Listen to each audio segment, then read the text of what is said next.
बार भगवान शिव, माता पार्वती और नारद मुनि भ्रमण पर निकले। उस दिन संयोग से चैत्र मास की शुक्ल पक्ष की तृतीया तिथि थी। इस तिथि को गौरी तृतीया के नाम से भी जाना जाता है। सभी एक गांव में पहुंचे। जब इस बात की जानकारी गांव वालों को लगी तो गांव की संपन्न और समृद्धि महिलाएं तरह तरह के स्वादिष्ट पकवान बनाने की तैयारी में जुट गई, ताकि प्रभु अच्छा भोजन ग्रहण कर सकें।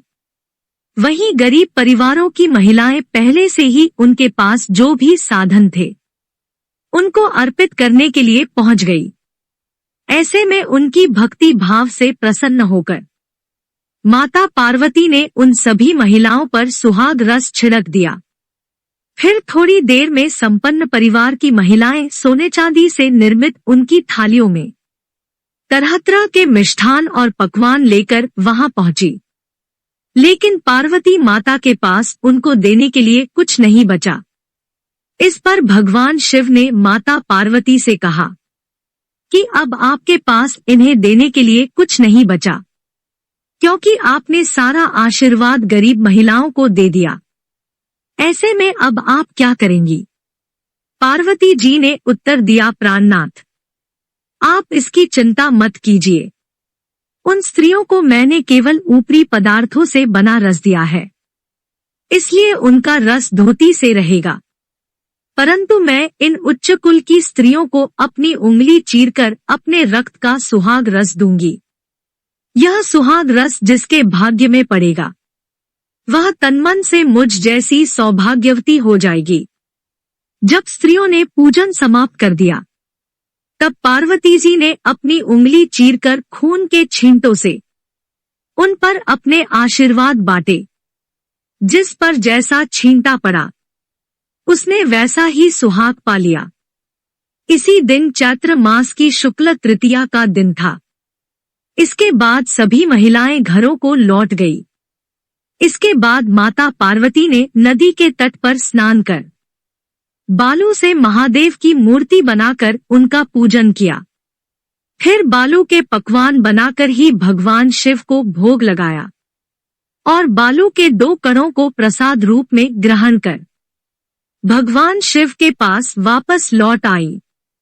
यह सभी बातें भगवान शिव जानते थे, फिर भी माता पार्वती को छेड़ने के लिए पूछा कि स्नान करने में बहुत देर लगा दी। तब माता ने कहा कि मायके वाले मिल गए थे, जिसके कारण इतनी देर हो गई। फिर भगवान शिव ने माता पार्वती से पूछा कि आपके पास तो कुछ था भी नहीं, स्नान के बाद प्रसाद में क्या ग्रहण किया? इसके जवाब में माता ने कहा कि भाई और भावज ने दूध भात बना रखा था, उसी को ग्रहण कर सीधे आपके पास आई हूँ। फिर भगवान शिव ने भाई भावज के यहाँ चलने को कही, ताकि उनके यहाँ बने दूध भात का स्वाद चख सकें।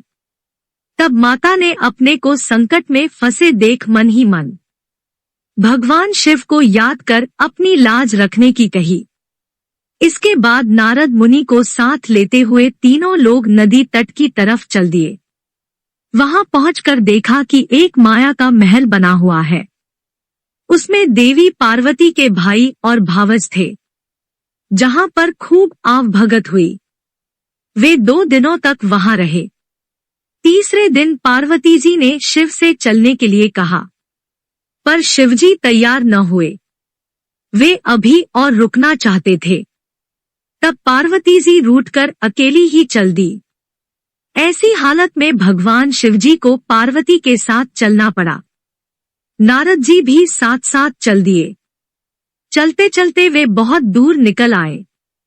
भगवान शिव माता पार्वती से बोले कि मैं अपनी माला आपके मायके में भूल आया हूँ।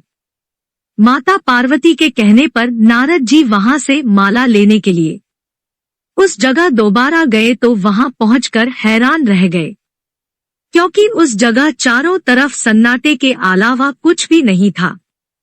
तभी एक पेड़ पर उन्हें भगवान शिव की रुद्राक्ष की माला दिखाई दी।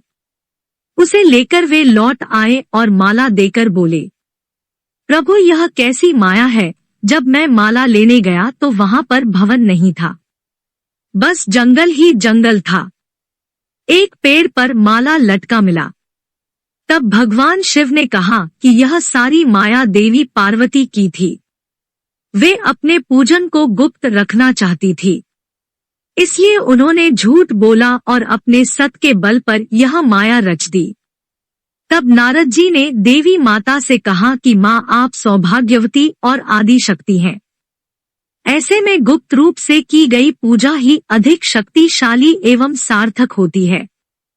तभी से जो स्त्रियां इसी तरह गुप्त रूप से पूजन कर मंगल कामना करेंगी, महादेव की कृपा से उनकी मनोकामनाएं जरूर पूरी होंगी।